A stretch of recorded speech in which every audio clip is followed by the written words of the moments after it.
kita mentok di satu jalan yang ke kanan itu bener-bener jalan setapak banget, ke kiri jurang, kalau lurus itu aliran sungai.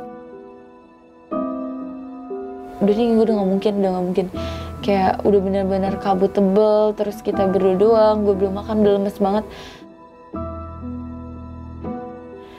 Tuhan, kalau gue emang bener-bener hilang di sini, gue cuma mau ditemuin jasad gue gitu.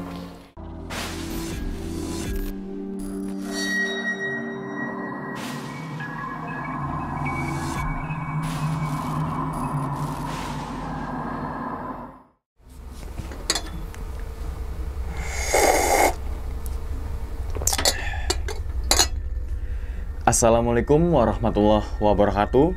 Kembali lagi bersama gue Sumar Adiwijaya atau biasa dipanggil Umang dalam segmen Kisah Mistis Pendaki. Pada video kali ini atau pada kesempatan kali ini, lagi dan lagi gue tidak akan membawakan sebuah cerita, namun menghadirkan narasumber yang pernah mengalami kejadian mistisnya, tentunya saat pendakian gunung. Nah, di samping gue sudah ada narasumber yang bernama Kak Tasya. Terima kasih banyak ya Kak ya, udah meluangkan waktunya jauh-jauh dari Jakarta Barat nih, datang-datang ke daerah Semarang. Wih, jauh banget. Gimana Kak kabarnya Kak? Baik. Baik Kak ya. Dan waktu dekat ini mau naik gunung mana sih? Ada gak rencana? Ada plan. Kemana tuh? Ke Prau. Kapan? Ngerayain ultah sih. Wih, ngerayain ultah. Jadi misalkan teman-teman mau ikutan naik gunung bareng bisa? Bisa, boleh. Langsung aja hubungin Instagramnya Kak Tasya, yaitu di bawah sini, di pojok ya. Oke. Dan pada video kali ini atau pada kesempatan kali ini Kak Tasya mau cerita di gunung mana nih? Gunung Kencana. Gunung Kencana, iya. Berarti Bogor ya? Bogor dan ngalamin apa? Sedikit aja kasih tahu.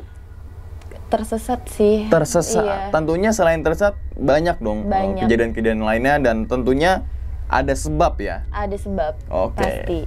Kita langsung masuk aja ke dalam ceritanya. Ngopi horor segera dimulai.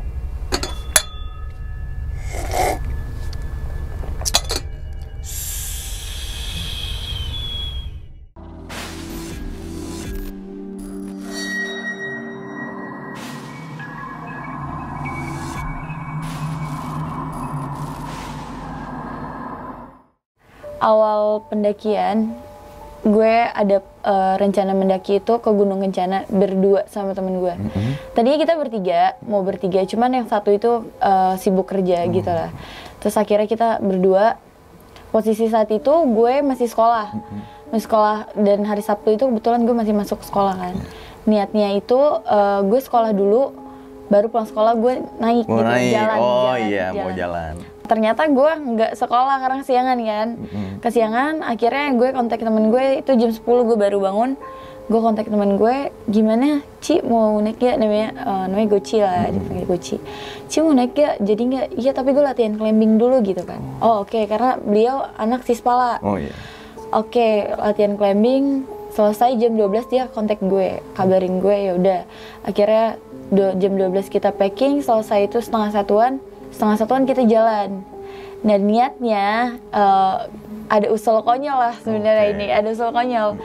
Gue usul konyol ke Goci tuh bilang, Ci, kita nganggur di atas enak kali ya. Nganggur? Minum minum gitu. Anggur. Iya, pada saat itu masih suka minum lah. Dulu kayak pada saat itu teman-teman semua. Pada saat itu masih suka minum, terus Goci pun jawab, oh yaudah cari aja nanti di jalan gitu lah.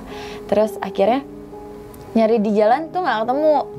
Itu kita mulai jalan tuh setengah 1 kan, sampai Parung itu sekitar setengah 2-an kali ya, siang. Itu nggak ketemu. Nah nggak ketemu, dan niatnya kita kan mau lewat Tugu Selatan. Sebenarnya gini loh, gue udah pernah ke Kencana, Gunung Kencana udah pernah waktu itu, tapi lewat Telaga Warna. Dan ini lewat jalur yang beda gitu. Beda ya? Iya. Cara masuk ke base camp doang sih, sebenarnya base campnya sama aja.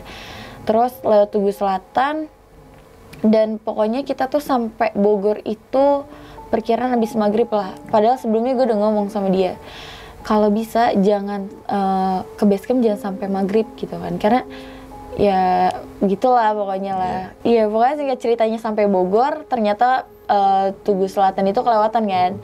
Dan kelewatan, akhirnya kita nanya sama kayak tukang villa gitu lah. Kita nanya, A, kalau mau tanya, kalau boleh tahu Tugu Selatan di mana ya gitu kan. Terus A-nya bilang turun lagi Neng 5 kilo gitu. Jauh.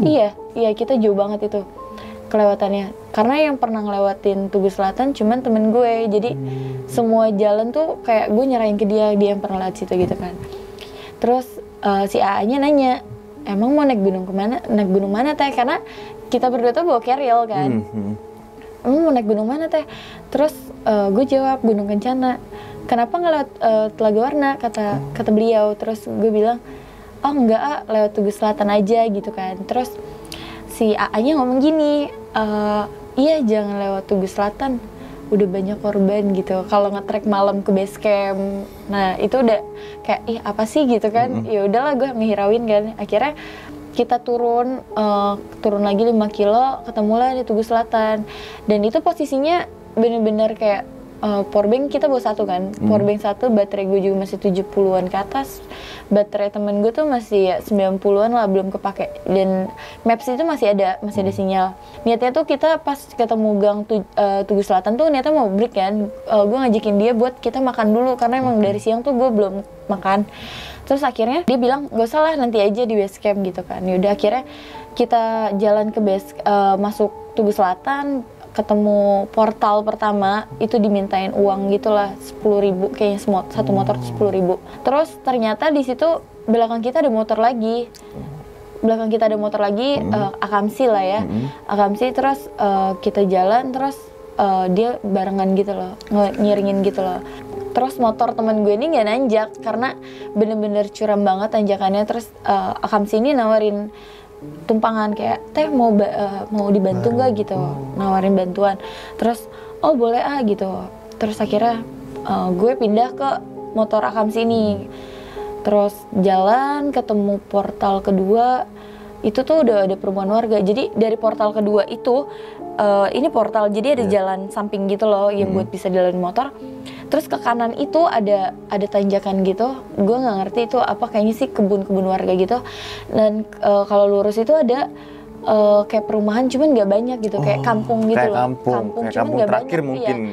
Mungkin cuman sekitar 7 rumah kali ya, 5 sampai 7 rumah lah. Dari situ berhenti di rumah Akamsi itu kan. Terus ibunya keluar, kita salaman. Terus gue nanya, Bu maaf, punya kantong plastik gak? Karena air mineral gue beli di Bogor kan, karena nggak boleh pakai plastik juga kan.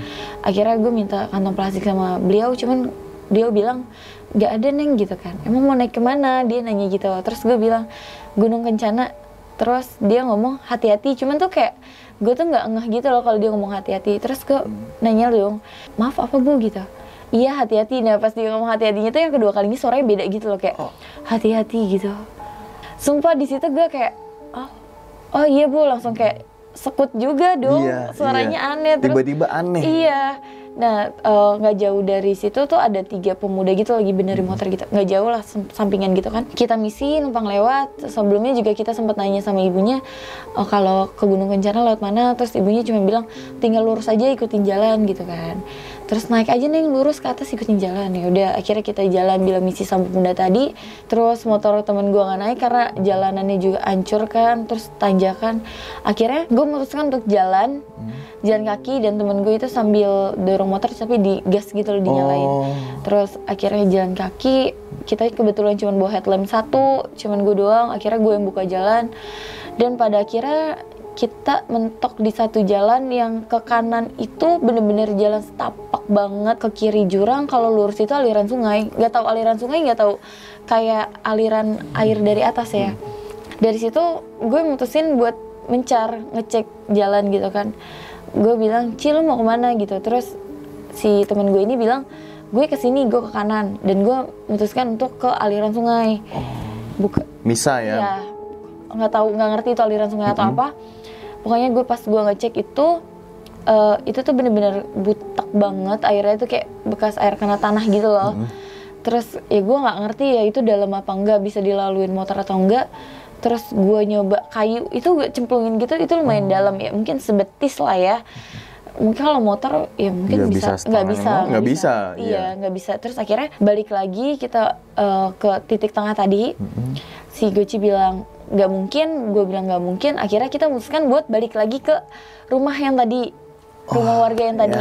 Nah, sampai di rumah warga yang tadi masih ada pemuda 3 orang itu. Cuman kita nggak ketemu Akamsi yang gue temuin pertama. Jadi yang 3 orang ini gue nanya ke dia sih, gue nanya, maaf kalau boleh tahu ada tempat buat buka tenda nggak, lahan gitu kan. Terus si AA ini bilang, oh ada teh di belakang gitu kan. Terus kalau musola gitu ada gak? Kalau musola turun lagi teh ke bawah, dia ngomong gitu. Terus oh yaudah, akhirnya gue ngecek buat ke belakang tuh berdua temen gue. Dan di sini temen gue cerita pas akhirnya nanti gue cerita. Temen gue cerita katanya dia ngelihat orang tinggi gede, hitam gitulah, nggak jelas mukanya. Pokoknya dia bilang dia ngeliat orang tinggi gede. Terus gue ngeliat cewek baju putih, cuman ngeliatin, tatapannya sinis gitu loh, tatapannya kosong. Terus itu gue kayak ke dia tuh, gue sama dia tuh sama-sama depan-depan kayak menandakan kayak kita tuh udahlah kita jangan di sini gitu. Kayak gue bilang nggak ngomong apa-apa, cuman kita kayak kode gitu loh gitu. Akhirnya kita balik lagi, kita nanya kalau musolanya jauh ya 10 menitan kalau turun kan lumayan kan kalau 10 menit. Akhirnya pas ke portal tuh, yang portal kedua itu, temen gue bilang, gue lewat sini loh sama Raffi, sama temen gue yang gak jadi ikut itu. Gue lewat sini kok sama Raffi. Yakin Ci? Iya yakin kok gue lewat sini. Dikit lagi ini apa sih namanya, kayak kebun teh. Dia bilang ini kebun teh, terus sekolahan, pokoknya di arah ke base camp tuh ada sekolahan gitu lah, ada kampung, ada sekolahan. Udah kok abis itu base camp, dia ngomong gitu. Itu posisi jam 7-an kali ya, jam 7. Gue ngutusin buat kayak yaudah lah maksain. Sebenarnya gue nggak kuat karena gue belum makan juga kan dari siang. Akhirnya gue maksain, terus dia ke atas ketemu rumah warga pertama yang di tengah-tengah kebun warga gitu lah, kebun bawang kayak daun bawang gitu. Gue ketemu anjing kecil. Ini aneh banget sumpah. Gue baru kali ini ngeliat anjing kecil tuh palanya tuh bisa muter balik gitu loh, kayak dia bisa muter balik gini ke belakang gitu loh, kayak 360 gitu? Iya, enggak 360 sih, 180-an. Gue sampai bingung kayak, ini anjing beneran apa gimana sih gitu kan. Terus gue bilang sama teman gue, Ci, gigit nggak ya, ngejar nggak ya? Terus temen gue cuma bilang, kalau dia ngejar ataupun dia gigit kita, ada perlawanan, mau nggak mau gue bunuh gitu kan. Bukan kemauan gue, cuman kita nyelamatin diri. Akhirnya kita jalan pelan-pelan, nggak ngejar, dia cuma muter balik gitu doang pala. Terus gue ngehirauin semuanya kan, kayak seakan-akan nggak terjadi apa-apa. Nanjak lagi jalan, terus dapet 15 menitan gue ketemu rumah warga kedua.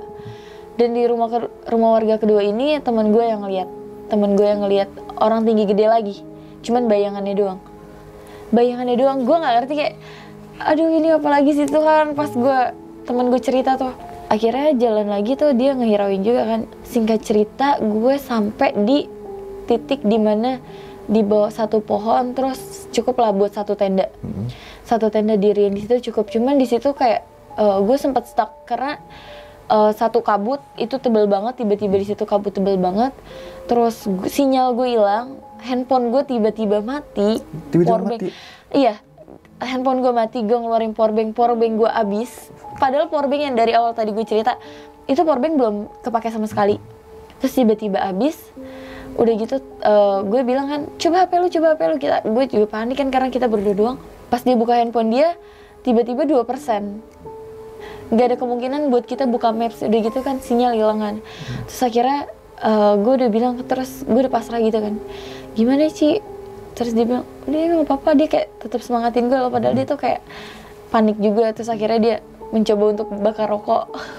Bakar rokok untuk menghilangkan panik mungkin ya. Selesai dari situ kita jalan lagi sampai pokoknya dia tuh bener-bener jalan setapak yang bener-bener nggak bisa dilaluin motornya nggak bisa naik. Jadi kayak kita dorong motor, jalan barengan motor tuh udah nggak bisa. Saking kecilnya itu ya? Saking kecilnya. Terus di situ akhirnya dia mutusin buat kita turun. Terus gue bilang, ya udahlah nggak usah, nggak apa-apa kok dikit lagi kan. Yaudah nggak apa-apa dikit lagi. Di sini gue ganti yang semangatin. Sampai kita ketemu di pecahan jalan lagi. Pecahan jalan ke kiri, lurus. Ke kanan tuh udah kebun warga gitu lah. Pokoknya tinggal ke kiri sama lurus. kita nggak bisa buka maps kan, karena kalau ke kiri juga kiri kemana gitu kan, karena setahu gue Kencana itu tuh kayak ke kanan kalau lewat Telaga Warna, cuman kalau Tugu Selatan gue nggak tahu. Dari situ akhirnya kita mutusin buat lurus, dan gue sempet ngedown banget di situ, kayak udah nih gue udah nggak mungkin, kayak udah benar-benar kabut tebel, terus kita berdua doang, gue belum makan, udah lemes banget. Akhirnya gue mutusin buat balik lagi turun. Terus di sini tuh kayak janggal banget, ini bener-bener real banget, gue lihat jelas banget. Gue ngomong ke teman gue, Ci turun yuk, udah nggak mungkin nih kita kayaknya tidur di musola aja deh, gue ngomong gitu. Terus dia ngomong, ini perbincangan kecil sih, dia ngomong kita tidur di warpat aja kali ya. Terus gue ngomong kan ke dia, gue nggak bisa tidur di tempat ramai gitu, kita cari tempat camp aja gitu kan. Akhirnya dia saranin kita ke Mandalawangi Cibodas. Kira ya udah ke Mandalawangi Cibodas. Pas dia putar balik motor, itu kan saking kecilnya jalan, diangkat dong sama dia itu motor, stang depannya diangkat gini, itu kan ada carrier lah di depan, itu nggak berat, diangkat sama dia nggak berat. Pas dia ngangkat belakang, behel belakangnya dia, itu berat banget. Dan ternyata gue di situ lihat spesies kayak, itu cewek, ini nih gini deh, posisinya gini. Ini teman gue madep stang lah ya, arah turun. Ini cewek uncang-uncang kaki di belakang motornya dia. Gue langsung kayak, anjir ini beneran gitu, kayak dia tuh kayak ketawa-ketawa terus sambil uncang-uncang kaki gitu. Terus kayak gue kayak bengong mau ngomong, gue takut cuman gimana ya, nggak bisa ngomong ke teman gue juga. Pokoknya pas jalan turun itu kita kayak diem-dieman, terus siap ada suara, gue nggak ngomong kayak, lu denger gak sih suara gitu, gue nggak ngomong, cuman kita setiap ada suara pasti kita tetap-tetapan, tiba-tiba kayak refleks aja, tiba-tiba nengok barengan gitu, kayak mendadakan kita lihat, kita dengar gitu, kita dengar oh ada suara gitu kan. Terus akhirnya pokoknya sepanjang jalan tuh kayak ketawa, ntar nangis, terketawa lagi, terus kayak ada anak kecil ngajak main gitu, ayo main ini yuk gitu. Anjir ini tempat apa sih sebenarnya gitu kan, apa mungkin ada perkampungan lain gitu di dunia lain gitu, di alam lain gitu. Akhirnya ya udahlah gitu, kita di sini juga tamu kan, gue juga nggak bermaksud ngapa-ngapain gitu. Akhirnya kita turun, dan itu bener-bener pas turun tuh gue diem-dieman sampai pada akhirnya gue mutusin, kan tadi gue di depan ya, gue mutusin itu gue jalan bareng dia, jadi gue jalan barengan, nggak jalan belakangan. Karena di sini gue mikirnya kalau yang di belakang bukan temen gue gimana gitu kan, yang gue mikirnya ini mungkin temen gue di belakang, nggak taunya bukan temen gue gitu. Terus kita dipecah udah gitu posisi malam, dan gue herannya itu kan gue kan tadi naik jam 7 ya, singkat cerita tibanya gue di bawah tuh jam 2 pagi. Jam 2 pagi. Pas perjalanan turun pun gue sempat ngomong ke dia kan, pas karena kita diem-dieman kan, gue nyari topik apa ya biar kita nggak diem-dieman. Terus gue ngomong gini, padahal itu kabut tebel banget, gue nggak ngerti, kayak biar ada topik aja. Gue bilang, indah banget ya Ci pemandangannya kayak di Rinjani, padahal gue pun belum pernah nyentuh Rinjani. Cuman kayak biar ada topik aja, karena gue bener-bener kayak udah diem aja. Terus kata gue, harus apa ya biar ada topik pembicaraan gitu. Di sini yang gue heran tuh pas gue jalan turun pun aja gue masih ketemu pecahan jalur, padahal sebelumnya gue nggak ketemu pecahan jalur. Pas naik nggak ketemu. Ketemu yang waktu gue jalan setapak gitu. Ketemu di situ doang, 2 kali ketemu kan. Nah pas turun ketemu sekali, pecahan jalur ke kiri, ke kanan, sama lurus ke bawah. Berarti kayak perempatan gitu kayak perempatan. Gue memutuskan buat kayak, yaudah feeling aja. Kita tadi kan naik aja, nggak belok-belok gitu kan, kita turun aja ke bawah. Akhirnya yaudah bener kan, sampai di bawah portal itu.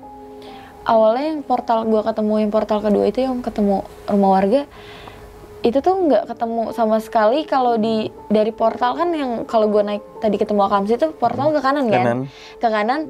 Nah abis itu kan kita tinggal lurus doang naik.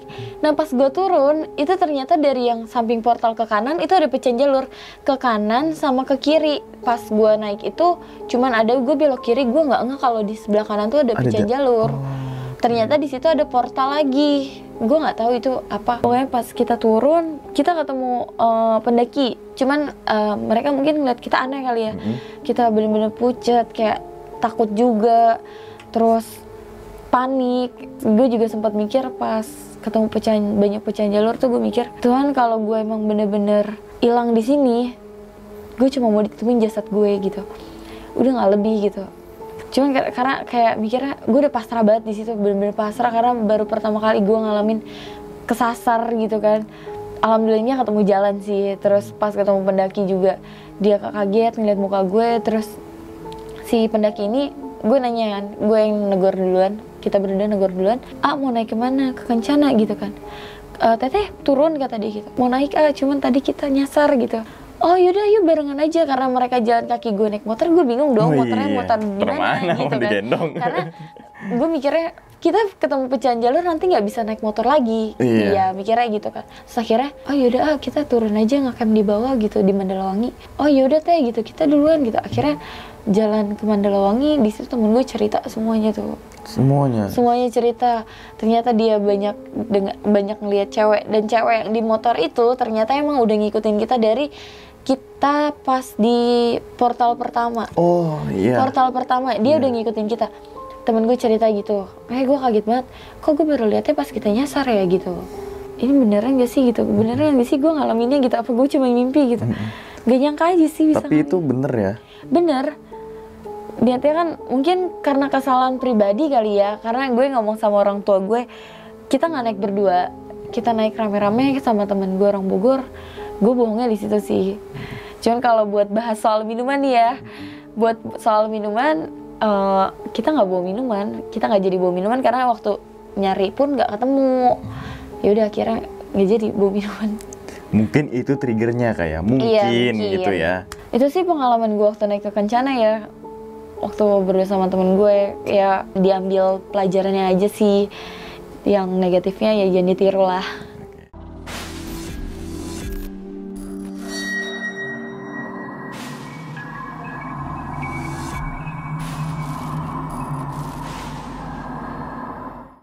Nah itu teman-teman semua cerita dari Kak Tasya ketika melakukan pendakian ke Gunung Kencana. Gunung Kencana itu mungkin teman-teman semua nggak ada yang tahu nih, kayak taunya kan pasti Gunung Gede, Salak gitu kan, Pangrango. Tapi Kencana juga ada, daerah Bogor juga itu ya. Nah ini ada beberapa hal yang pengen gue tanyakan nih Kak. Yang pertama itu adalah yang langsung ke bukan manusia tapi sosok yang tinggi besar gitu kan. Dan itu yang lihat Kak Tasya sama temennya ngeliat gak? Yang tinggi besar ke temen sih, lebih ke temen. Oh ke temen. Kalau cewek, gue yang lihat kan. Nah, cewek. Yang cewek ini kan yang di motor ya? Iya yang di motor. Kan stangnya dibalikin tuh, bukan dibalikin kayak. Iya diangkat gitu lah, diangkat gitu kan. Iya. Nah, padahal kan ransel di depan, seharusnya berat dong. Iya berat, karena carrier kan isinya tenda, logistik, nesting gitu. Tapi ketika di behel belakangnya nih ya. Di behel belakang diangkat, itu berat. Berat. Iya, anjir merinding. Dan berat. Itu ngelihat kayak ada apa ya? Kayak motor gimana ya? Dia senderan gitu loh, terus dia uncang-uncang kaki gitu. Kayak sambil entah dia nyanyi, entah dia senyum ketawa gitu loh. Pokoknya mukanya tuh, raut mukanya tuh senyum gitu loh, kayak menandakan dia tuh bahagia gitu. Oh, kirain gua tuh mukanya kayak nyeringai gitu loh, Kak. Enggak ya? Enggak. Senyum cuman kayak senyum tetapnya kosong, gimana sih? Oh. Kosong. Dan itu pakainya putih ya? Putih panjang. Putih, rambutnya mungkin panjang mungkin. Pucat sih, cuman rambutnya tuh kayak rada nutupin gitu. Nutupin cuman mukanya. Lihat bibirnya tuh rada pucat gitu sih. Mungkin itu miskun ya, miskun mungkin. Gitu kan? Dan ada satu lagi nih Kak yang nanya sama ibu-ibu. Iya. Hati-hati. Iya hati-hati. Dia sama yang Akang Villa kan bilang gitu kan? Iya, hati-hati. Hati-hati. Terus yang ucapan kedua kayak suaranya agak beda gitu, kayak gema gitu. Nggak gema sih, kayak aneh aja kayak agak suara. berat mungkin. Iya, agak berat. Dan itu kan paling jeda berapa menit masa? Iya. Tiba-tiba perempuan tiba-tiba suara yang ngebas atau berat. Iya, nggak mungkin dong. Hati-hati. Bayangin itu sih. Dan itu mungkin yang pertama kali ibu-ibu itu bilang hati-hati, kata saya, oh mungkin di jalannya hati-hati gitu ya. Hati-hati. Tapi pas keduanya, cuman yang pas pertamanya itu kayak nggak jelas gitu loh, dia ngomong hati-hati atau apa gitu, terus nggak dengar, nggak ngeh gitu kalau dia tuh ngomong hati-hati. Terus maaf Bu, kenapa? Iya hati-hati. Nah pas keduanya tuh kayak hati-hati gitu. Tapi sambil nyeringnya ya? Cuman bilang kayak mukanya tatapannya kosong. Cuman dia bilang hati-hati, cuman kayak gitu. Dan itu pakaiannya kayak warga lokal, Warga lokal. ibu-ibu lah ya. Orang tua beliau Nggak akan sih. kayak, mohon maaf, yang kayak orang Aneh. zaman dulu aneh-aneh gitu, enggak ya. Enggak. Biasanya Lokal. makanya saat itu ya Dasteran kok dia dasteran. dasteran. Dasteran rambut dikuncir gitu, di konde gitu lah. Oh, layaknya warga situ warga lah ya. situ. Nah, dan akhirnya ketemu nih sama pendaki yang mau naik Iya. ya. Dan kata saya juga sebelum itu seperti beranggapan dalam hati atau apa yang berpikir dalam hati, yang temukan jasad saya itu. Iya. Udah mikirnya tuh waktu bener-bener stuck down-nya tuh waktu yang sinyal hilang itu loh. Terus Iya. kita juga nggak ketemu jalan. Terus pas turun pun kita ketemu pecanjar lagi. Udah mikirnya tuh, ya Tuhan, kalau beneran nyasar di sini ya temuin aja jasadnya. Udah bener-bener pasrah aja lah. Udah pasrah Udah kayak. pasrah banget. Karena kayak, aduh apa sih gitu kan. Iya. Ih gitu Dan lah pokoknya. satu lagi yang power bank tuh, itu Power menurut bank itu gua juga bener-bener ganjilan sih itu. Nggak masuk akal banget. Iya kan? Karena power Itu bank gua full. Dari HP kalau nggak salah 70%. 70%. Dan HP temen tuh masih 90-an lah, masih banyak lah. Pokoknya 50 ke atas lah. Dan misalkan itu kena dingin, itu kan mohon maaf bukan merendahkan gunung bencana, tapi nggak begitu dingin kan saat itu kan. Enggak gitu nih. Kayak layaknya di warpat lah. Di warpat kan, maksudnya nggak kayak di gunung gede, ketinggian segini kan. Enggak. Otomatis ya baterai itu tahan lama dong. Iya, bener. Apalagi powerbank nggak secepat itu ngabisin 100% walaupun bener. kena udara dingin, apalagi HP yang memang 70%. Dan mungkin itu sudah bertanda kayak. Mungkin. Jadi kayak sedikit-sedikit kasih tanda gitu loh. Iya. Nih, gitu kan. Nih, terus kayak yang tadi gede yang temennya Kak Iya, Tasya tuh lihat yang bayangan lihat sama orang. bayangan. Tapi sebenarnya terlebih dari itu Kak Tasya bisa ngelihat atau enggak? Enggak. Aku bukan indigo ya. Nah, bukan Teman-teman, aku IndiHome. bukan IndiHome. Nah. Aku bukan IndiHome. Heeh. Tapi aku lebih sering berbenturan sama hal kayak gitu sih. Oh, jadi bukan apa ya? Bukan orang yang bisa Jujur di ngelihat. sini pun ada. Wih. Jujur di sini pun ada guys. Tapi nggak ngelihat Nggak, seperti nggak. kasat mata gitu kayak, tapi kayak ada benturan energi. Ada. Seperti itu. Jadi ya misalkan kalau kata Tasya ini orang Jadi aku pun nggak heran sih kalau aku ngeliat di gunung kayak gitu. Karena hampir setiap naik gunung pasti ada aja. pasti ada aja. Iya, Dan cuman baru kali ini ngerasain kayak hampir nyasar sih. iya ya. baru kali. Tapi berarti itu belum naik trekking ke Kencananya kak ya? Belum. Belum, Baru kan? baru mau arah ke base camp itu teman-teman. Kayak baru mau jalan ke base camp. Jadi tuh kalau di Gunung Kencana tuh dari jalan raya puncak ke base camp itu lumayan lah ya sejam karena jalanannya ancur udah gitu nanjak.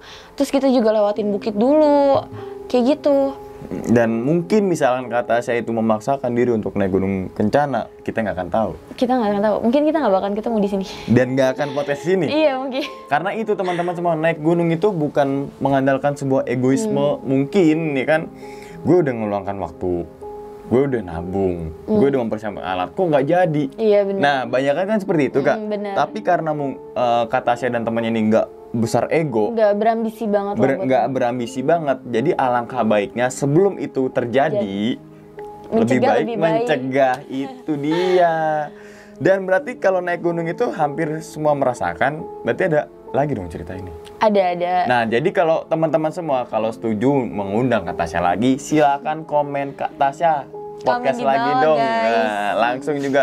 Dan jangan lupa untuk mampir-mampir ke Instagramnya Kak Tasya. Iya. Yaitu apa Kak? Tasya ARFN _ Kalau teman-teman semua mau naik gunung boleh ya. Boleh, join boleh, gitu boleh. kan. Join silakan. Oh iya, aja. pesan lagi jangan meremehkan gunung-gunung yang ketinggiannya di bawah lah. Nah, itu Karena dia. semua gunung tuh kayak punya Roh. kepribadian masing-masing. Ya, lah. roh dan jiwanya Iya. masing-masing Kak ya. Oke Kak, sebelum ditutup nih Kak, sekali lagi dong Kak, Iya. untuk mengingatkan teman-teman semua atau memberikan pesan teman-teman semua yang mau mendaki gunung, monggo. Fisik sih ya, fisik, izin, itu sih paling utama bagi aku. Sama itikat baik Kak Iya. ya.